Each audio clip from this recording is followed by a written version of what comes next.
Happy Monday. Post-concert hair. I look a mess. I'm not going to take it down because then it's not going to look remotely good. Not that I am ecstatic about how it looks right now, but it's also hair wash day, so we are dealing with this later. Ace is here for everyone who was so captivated by him all the time. We are reading The Prince and the Pauper by Twain. I'm hoping to kind of get through this, and then there's going to be a break probably for about a week, and then I might just pick back up with some Necronomicon stories because posting, I think, throughout the summer will be erratic. And that's that. So let's put some lip balm on and let's start reading. Yeah, he has to be sequestered in here for his afternoon nap. Otherwise, he's grumpy. Chapter 17, XVII 17, Fufu the First. Miles Hendon hurried along the Southwark end of the bridge, keeping a sharp lookout for the persons he sought and hoping and expecting to overtake them presently. He was disappointed in this, however. By asking questions, he was enabled to track them part of the way through Southwark, then all traces ceased, and he was perplexed as how to proceed. Still, he continued his efforts as best he could during the rest of the day.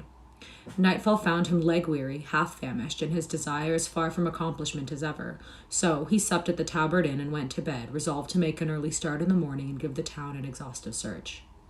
As he lay thinking and planning, he presently began to reason thus. The boy would escape from the ruffian, his reputed father, if possible. Would he go back to London and seek his former haunts? No, he would not do that. He would avoid recapture. What, then, would he do? Never having had a friend in the world or a protector until he met Miles Hendon, he would naturally try to find that friend again, provided the effort did not require him to go toward London in danger. He would strike for Hendon Hall, that is what he would do, for he knew Hendon was homeward bound, and there he might expect to find him. Yes, the case was plain to Hendon. He must lose no more time in Southwark, but move at once through Kent, through Monk's Holm, searching the wood and inquiring as he went. Let us return to the vanished little king now. The ruffian whom the waiter at the inn on the bridge saw about to join the youth and the king did not exactly join them, but fell in close behind them and followed their steps. He said nothing. His left arm was in a sling, and he wore a large green patch over his left eye. He limped slightly and used an oaken staff as a support. The youth led the king a crooked course through Southwark, and by struck into the high road beyond. The king was irritated now, and said he would stop here. It was Hendon's place to come to him, not his to go to Hendon. He would not endure such insolence. He would stop where he was. The youth said, "Thou wilt tarry here, and thy friend lying wounded in the wood yonder? So be it then." The king's manner changed at once. He cried out, "Wounded? And who hath dared to do it? But that is apart. Lead on, faster, sirrah. Art shod with lead? Wounded is he. Now though the doer of it be a duke's son, he shall rue it." It was some distance to the wood, but the space was speedily traversed. The youth looked about him, discovered a bough sticking in the ground with a small bit of rag tied to it, then led the way into the forest, watching for similar boughs and finding them at intervals. They were evidently guides to the point he was aiming at. By and by, an open place was reached, where were the charred remains of a farmhouse, and near them a barn which was falling to ruin and decay. There was no sign of life anywhere, and utter silence prevailed. The youth entered the barn, and the king followed eagerly upon his heels. No one there. The king shot a surprised and suspicious glance at the youth and asked, "Where is he?" A mocking laugh was his answer. The king was in a rage in a moment. He seized a billet of wood and was in the act of charging upon the youth when another mocking laugh fell upon his ear.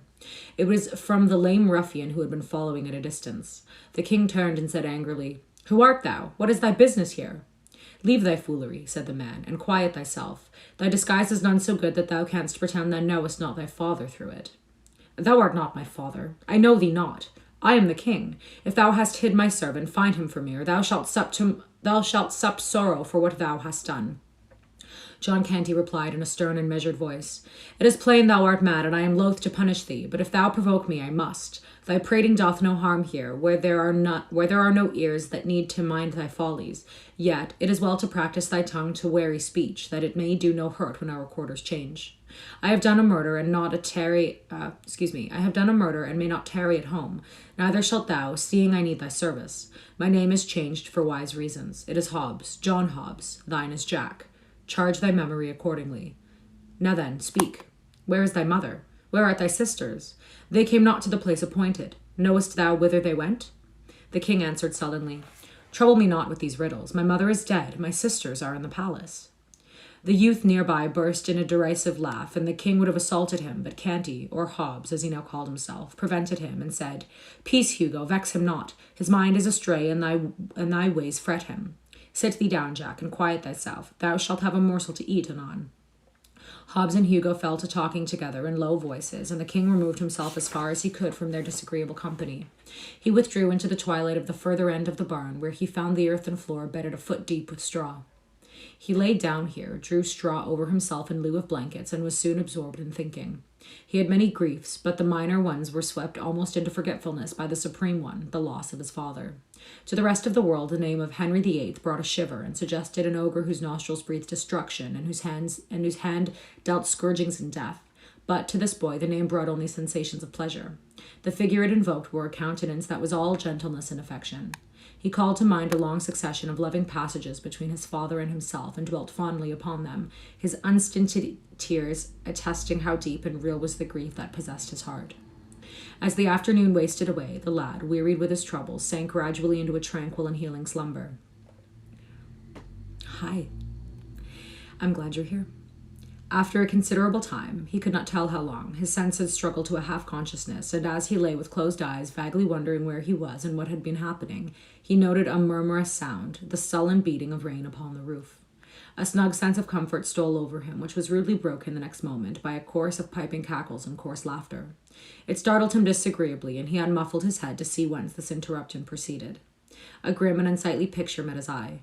A bright fire was burning in the middle of the floor, at the other end of the barn, and around it, lit weirdly up by the red glare, lolled and sprawled the motliest company of tattered gutter scum and ruffians of both sexes he had ever read or dreamed of.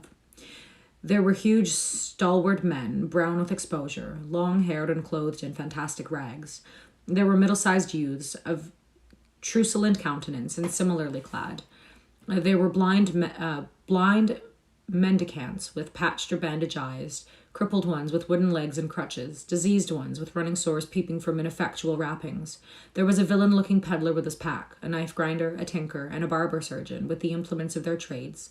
Some of the females were hardly grown girls, some were at prime, some were old and wrinkled hags, and all were loud, brazen, and foul-mouthed, and all soiled and slatternly. There were 3 sore-faced babies. There were a couple of starveling curs with strings about their necks, whose office was to lead the blind. Thank you. The night was come. The gang had just finished feasting. An orgy was beginning. The can of liquor was passing from mouth to mouth. A general cry broke forth. A song from the Bat and Dick and Dot and Go One. One of the blind men got up and made ready by casting aside the patches that sheltered his excellent eyes, and the pathetic placard which recited the cause of his calamity. Dot and Go One disencumbered himself of his timber leg and took his place, upon sound and healthy limbs, beside his fellow rascal. Then they roared out a rollicking ditty and were reinforced by the whole crew at the end of each stanza in a rousing chorus. By the time the last stanza was reached, the half-drunken enthusiasm had risen to such a pitch that everybody joined in and sang it clear through from the beginning, producing a volume of villainous sound that made the rafters quake. These were the inspiring words. "Bine Darkmans then, Bouse Morton Ken, the Bine Coves brings a wast, on chates to trine by Rome Coves dine, for his long lib at last. Binged out Bine Morts and tour, being out of the Rome vile Bine, and tour the cove that cloyed your duds upon the chates to trine." Do I stream daily? I try to stream daily. I try to stream at noon EST, Monday through Friday. Saturdays and Sundays are kind of give or take, depending on how busy I am throughout the weeks. Especially during the summer, it's probably going to be less consistent just because there's a lot that goes on. But I do have a YouTube channel as well. It's the same name as this channel, and I think it's linked in my bio here. I upload all of the previously streamed chapters so that you can have it all if you have any desire to watch them. I've done a bunch of books too as well. I'm glad you're here. Thank you. Conversation followed, not in the thieves' dialect of the song, for that was only used in talk when unfriendly ears might be listening. In the course of it, it appeared that John Hobbs was not altogether a new recruit, but had trained in the gang at some former time. His later history was called for, and when he said he had accidentally killed a man, considerable satisfaction was expressed. When he added that the man was a priest, he was roundly applauded and had to take a drink with everybody. Old acquaintances welcomed him joyously, and new ones were proud to shake him by the hand. He was asked why he had tarried away so many months. He answered, "London is better than the country and safer these late years. The laws be so bitter and so diligently enforced. And I had not had that accident. I had stayed there. I had resolved to stay and never more venture countrywards, but the accident has ended that." He inquired how many persons the gang numbered now. The ruffler, or chief, answered, 25 sturdy budges, bulks, files, clapper dudgeons, and maunders, counting the dells and doxies and other morts. Most are here, the rest are wandering eastward along the winter lay. We follow at dawn. I do not see the wen among the honest folk about me. Where may he be? Poor lad, his diet is brimsome now, and over hot for a delicate taste. He was killed in a brawl somewhere about midsummer. I sorrow to hear that. The wen was a capable man and brave. That was he, truly. Black Bess, his dell, is of us yet, but absent on the eastward tramp, a fine lass, of nice ways and orderly conduct, none ever seeing her drunk above 4 days in the 7. Am I streaming for fun? Yeah, just stream for fun. One of my New Year's resolutions was to read more classic novels, so that's what this channel is. I find it helps to read classics aloud, instead of just reading it to myself. Also, I started by reading to the dog, and I was like, oh, I could do a stream. That might be fun. She was ever strict, I remember it well, a goodly wench and worthy all commendation. Her mother was more free and less particular, a troublesome and ugly-tempered bedlam, but furnished with a wit above the common. We lost her through it. Her gift of palmistry and other sorts of fortune-telling begot for her at last a witch's name and fame. The law roasted her to death at a slow fire. It did touch me to a sort of tenderness to see the gallant way she met her lot, cursing and reviling all the crowd that gaped and gazed around her, whilst the flames licked upwards towards her face and catched her thin locks and crackled about her old grey head, cursing them. Why, and thou shouldst live 1,000 years, thou'dst never hear so masterful a cursing. Alack, her art died with her. There be base and weakling imitations left, but no true blasphemy. The ruffler sighed, the listener sighed in sympathy. A general depression fell upon the company for a moment, for even hardened outcasts like these are not wholly dead to sentiment, but are able to feel a fleeting sense of loss and affliction at wide intervals and under peculiarly favoring circumstances, as in cases like to this, for instance, when genius and culture depart and leave no heir. However, a deep drink all around soon restored the spirits of the mourners. "Have any others of our friends fared hardly?" asked Hobbs. "Some, yes, particularly newcomers, such as small husbandmen turned shiftless and hungry upon the world because their farms were taken from them to be changed to sheep ranges. They begged and were whipped at the cart's tail, naked from the girdle up till the blood ran, then set in the stocks to be petted. And set in the stocks to be pelted. They begged again, were whipped again, and deprived of an ear. They begged a third time, poor devils, what else could they do? And were branded on the cheek with a red hot iron, then sold for slaves. They ran away, were hunted down and hanged. 'Tis a brief tale and quickly told. Others of us have fared less hardly. Stand forth, yokel, Burns, and Hodge. Show your adornments." Sure, you can ask me one thing. Howdy. Hi. These stood up and stripped away some of their rags, exposing their backs, crisscrossed with ropey old welts left by the lash. One turned up his hair and showed the place where a left ear had once been. Another showed a brand upon his shoulder, the letter V, and a mutilated ear. The third said, "I am yokel, once a farmer and prosperous, with loving wife and kids. Now I am somewhat different in estate and calling, and the wife and kids are gone. Mayhap they are in heaven, mayhap in the other place. But the kindly God be thanked, they bide no more in England. My good old blameless mother strove to earn bread by nursing the sick. One of these died, the doctors knew not how, so my mother was burned for a witch, whilst my babes looked on and wailed. English law, up all with your cups. Now all together and with a cheer. Drink to the merciful English law that delivered her from the English hell. Thank you, mates, one and all. I begged from house to house, I and the wife, bearing with us the hungry kids. But it was crime to be hungry in England, so they stripped us and lashed us through 3 towns. Drink ye all again to the merciful English law. For its lash drank deep of my Mary's blood, and its blessed deliverance came quick. She lies there on the potter's field, safe from all harm. And the kids, whilst the law lashed me from town to town, they starved. Drink, lads, only a drop to the poor kids, that never did any creature harm. I begged again, begged for a crust, and got the stalks and lost an ear. See, here bides the stump. I begged again, and here is the stump of the other to keep me minded of it. And still I begged again, and was sold for a slave. Here on my cheek under the stain, if I washed it off, you might see the red S branding from the branding iron left there. A slave! Do you understand that word? An English slave. That is he that stands before ye. I have run from my master, and when I am found, the heavy curse of heaven fall on the law of the land that hath commanded it. I shall hang. Why haven't you upgraded your channel? Because I don't know how to do that. That's why. I don't know. I'm not really looking to get too much out of this. I just kind of do it for fun. A ringing voice came through the murky air. Thou shalt not, and this day the end of that law is come. All turned and saw the fantastic figure of the little king approaching hurriedly. As it emerged into the light and was clearly revealed, a general explosion of inquiries broke out. Who is that? What is that? Who art thou, mannikin? The boy stood unconfused in the midst of all those surprised and questioning eyes, and answered with princely dignity, I am Edward, King of England. A wild burst of laughter followed, partly of derision and partly of delight in the excellence of the joke. The king was stung. He said sharply, Ye mannerless vagrants, is this your recognition of the royal boon I have promised? He said more, with angry voice and excited gesture, but it was lost in a whirlwind of laughter and mocking exclamations.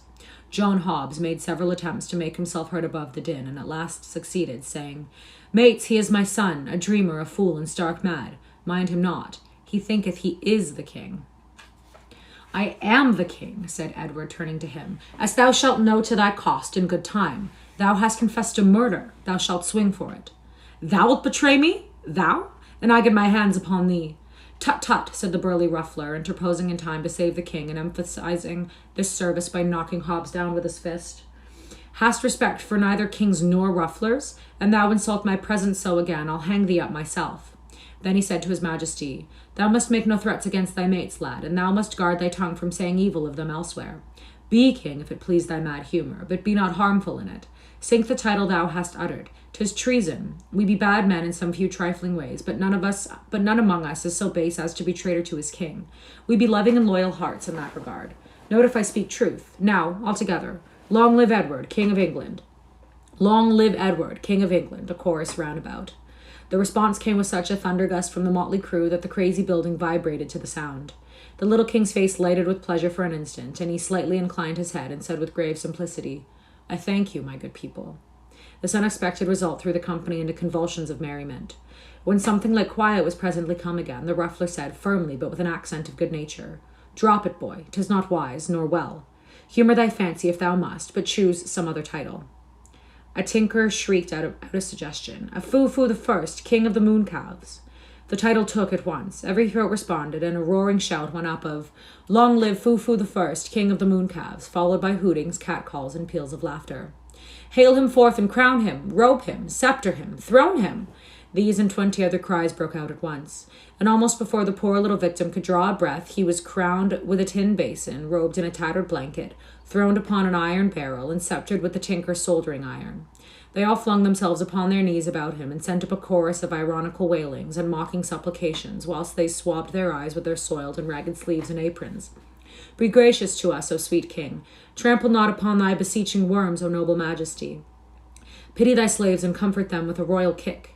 Cheer us and warm us with thy gracious rays, O flaming sun of sovereignty. Sanctify the ground with the touch of thy foot, that we may eat the dirt and be ennobled. Deign to spit upon us, O sire, that our children's children may tell of thy princely condescension and be proud and happy forever.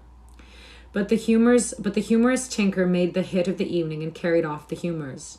Kneeling, he pretended to kiss the king's foot, and was indignantly spurned, whereupon he went about begging for a rag to paste over the place upon his face which had been touched by the foot, saying it must be preserved from contact with the vulgar air, and that he should make his fortune by going on the highway and exposing it to view at the rate of 100 shillings a sight. He made himself so killingly funny that he was the envy and admiration of the whole mangy rabble. Tears of shame and indignation stood in the little monarch's eyes, and the thought in his heart was, Had I offered them a deep wrong, they could not be more cruel, yet I have proffered not to do but them a kindness, and it is thus they use me for it. Chapter 18. It's called Prince with the Tramps. I think we'll read it and then we'll be done. The troop of vagabonds turned out early at dawn and set forward on their march. There was a lowering sky overhead, sloppy ground underfoot, and a winter chill in the air. All gaiety was gone from the company. Some were sullen and silent, some were irritable and petulant, none were gentle-humoured, and all were thirsty. The ruffler put Jack in Hugo's charge with some brief instructions and commanded John Canty to keep away from him and let him alone. He also warned Hugo not to be too rough with the lad. After a while, the weather grew milder and the clouds lifted somewhat. The troops ceased to shiver and their spirits began to improve. They grew more and more cheerful and finally began to chaff each other and insult passengers along the highway. My throat is so dry. I don't have Discord. Sounds like I should get it though, because a lot of people have been asking me for Discord. This showed that they were awaking to an appreciation of life and its joys once more. The dread in which their sword was held was apparent in the fact that everybody gave them the road and took their ribald insolences meekly without venturing to talk back. They snatched linen from the hedges, occasionally in view of the owners, who made no protest but only seemed grateful that they did not take the hedges too. By and by they invaded a small farmhouse and made themselves at home while the trembling farmer and his people swept the larder clean to furnish a breakfast for them. They chucked the housewife and her daughters under the chin, whilst receiving the food from their hands, and made coarse jests about them, accompanied with insulting epithets and bursts of hoarse laughter. They threw bones and vegetables at the farmer and his sons, kept them dodging all the time, and applauded uproariously when a good hit was made. They ended by buttering the head of one of the daughters who resented some of their familiarities.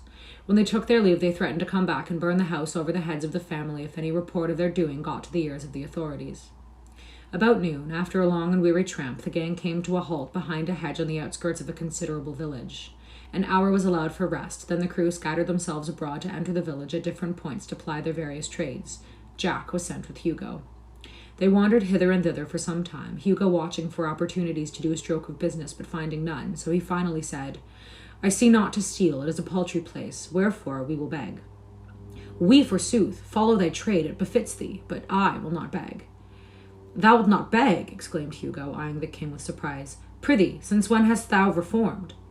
"What dost thou mean?" "Mean? Hast thou not begged the streets of London all thy life?" "Aye, thou idiot." "Spare thy compliments, thy stock will last the longer. The father says thou hast beg all thy days." "Mayhap he lied. Peradventure you will even make so bold as to say he lied," scoffed Hugo. "Him you call my father?" "Yes, he lied." "Come, play not the merry game of madmen so far, mate. Use it for thy amusement, not thy hurt. And I tell him this, he will scorch thee finely for it." "Save thyself the trouble. I will tell him." "I like thy spirit, I do, in truth, but I do not admire thy judgment.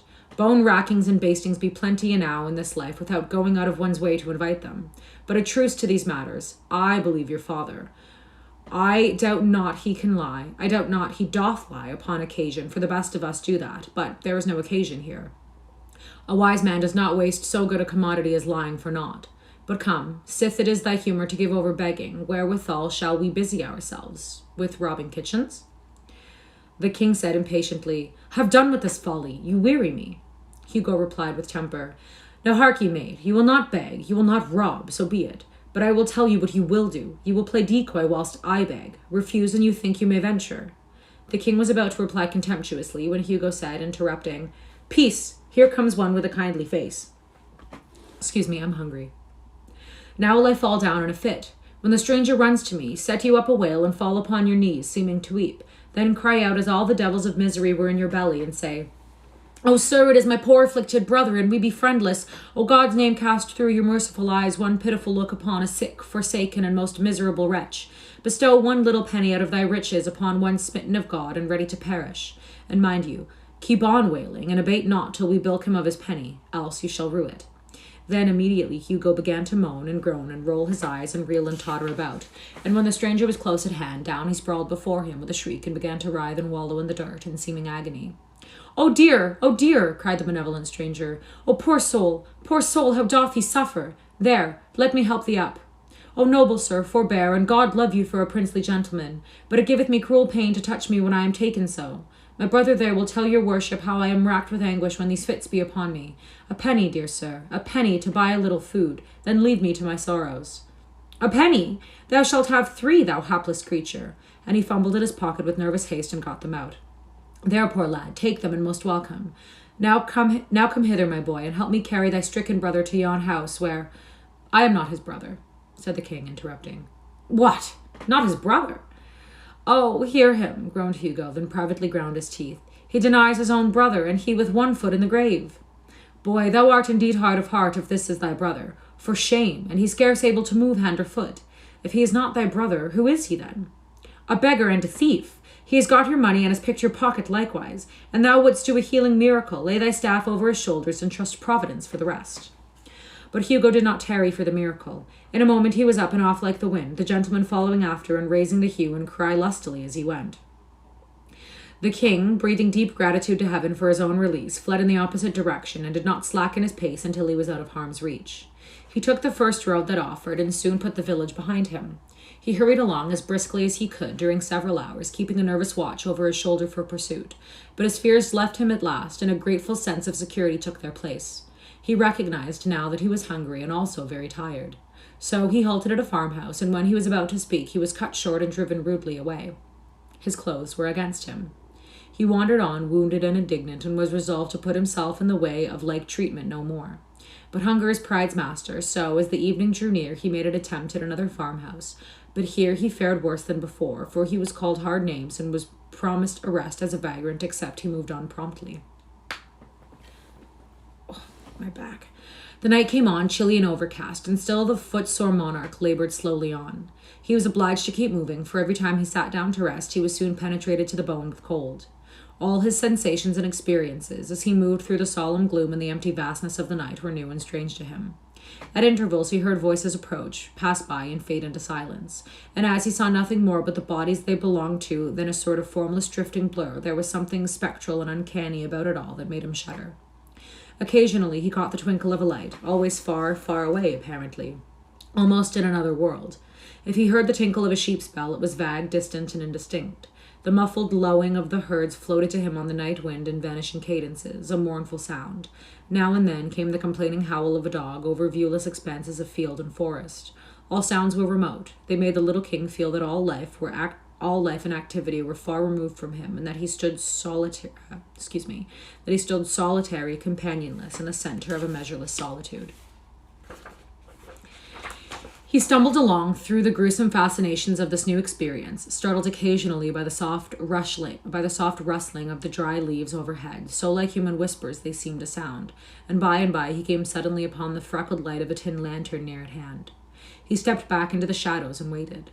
The lantern stood by the open door of a barn. The king waited some time. There was no sound and nobody stirring. He got so cold, standing still, and the hospitable barn looked so enticing that at last he resolved to risk everything and enter. He started swiftly and stealthily, and just as he was crossing the threshold, he heard voices behind him. He darted behind a cask within the barn and stooped down. 2 farm laborers came in, bringing the lantern with them, and fell to work, talking meanwhile. Whilst they moved about with the light, the king made good use of his eyes and took the bearings of what seemed to be a good-sized stall at the further end of the place, proposing to grope his way to it when he should be left to himself. He also noted the position of a pile of horse blankets midway of the route, with the intent to levy upon them for the service of the crown of England for one night. By and by the men finished and went away, fastening the door behind them and taking the lantern with them. The shivering king made for the blankets with a good speed as the darkness would allow, gathering them up, and then groped his way safely to the stall. Of 2 of the blankets he made a bed, then covered himself with the remaining 2. He was a glad monarch now, though the blankets were old and thin and not quite warm enough, and besides gave out a pungent horsey odor that was almost suffocatingly powerful. Say that 5 times fast. Although the king was hungry and chilly, he was also so tired and so drowsy that these later influences soon began to get the advantage of the former, and he presently dozed off into a state of semi-consciousness.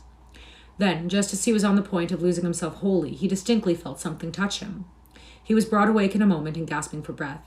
The cold horror of that mysterious touch in the dark almost made his heart stand still. He lay motionless and listened, scarcely breathing. But nothing stirred and there was no sound. He continued to listen and wait during what seemed a long time, but still nothing stirred and there was no sound. So he began to drop into a drowse once more at last, and all at once he felt that mysterious touch again. It was a grisly thing, the slight touch from this noiseless and invisible presence. It made the boy sick with ghostly fears. What should he do? That was the question, but he did not know how to answer it. Should he leave these reasonably comfortable quarters and fly from this inscrutable horror? But fly whither? He could not get out of the barn, and the idea of scurrying blindly hither and thither in the dark, within the captivity of the 4 walls, with this phantom gliding after him and visiting him with that soft, hideous touch upon his cheek or shoulder at every turn, was intolerable. But to stay where he was and endure this living death all night, was that better? No. What, then, was there left to do? There was but one, of course. He knew it well. He must put out his hand and find the thing. It was easy to think this, but it was hard to brace himself up to try it. 3 times he stretched his hand a little way out into the dark, gingerly, and snatched it suddenly back with a gasp, not because it had encountered anything, but because he had felt so sure it was just going to. But the 4th time, he groped a little further, and his hand lightly swept against something soft and warm. This petrified him nearly with fright. His mind was in such a state that he could imagine the thing to be nothing else than a corpse, newly dead and still warm. He thought he would rather die than touch it again. But he thought this false thought because he did not know the immortal strength of human curiosity. In no long time, his hand was trembling again. In no long time, his hand was tremblingly groping again, against his judgment and without his consent, but groping persistently on just the same. It encountered a bunch of long hair. He shuddered, but followed up the hair and found what seemed to be a warm rope, followed up the rope and found an innocent calf, for the rope was not a rope at all, but the calf's tail. The king was cordially ashamed of himself for having gotten all that fright and misery out of so paltry a matter as a slumbering calf. But he need not have felt so about it, for it was not the calf that frightened him, but a dreadful non-existent something which the calf stood for. And any other boy in those old superstitious times would have acted and suffered just to see it done. I believe it. The king was not only delighted to find that the creature was only a calf, but delighted to have the calf's company. For he had been feeling so lonesome and friendless that this company and comradeship of even the humble animal were welcome. And he had been so buffeted, so rudely entreated by his own kind, that it was a real comfort to him to feel that he was at last in the society of a fellow creature that had at least a soft heart and a gentle spirit, whatever loftier attributes might be lacking. So he resolved to waive rank and make friends with the calf. While stroking its sleek, warm back, for it lay near him and within easy reach, it occurred to him that this calf might be utilized in more ways than one.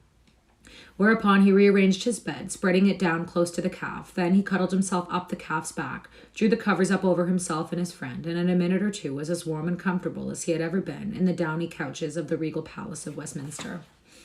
Pleasant thoughts came at once. Life took on a cheerfuller seeming.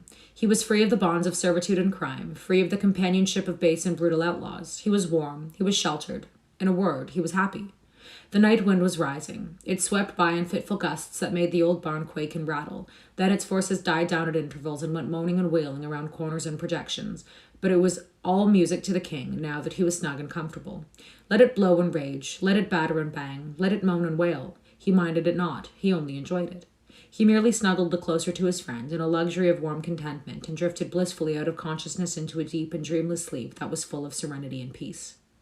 The distant dogs howled, the melancholy kine complained, but the winds went on raging, whilst furious sheets of rain drove along the roof. But the majesty of England slept on, undisturbed, and the calf did the same, it being a simple creature, and not easily troubled by storms or embarrassed by sleeping with a king. Okay, that is all for today. I hope everyone has a great day, and thank you so much for reading with me. Bye.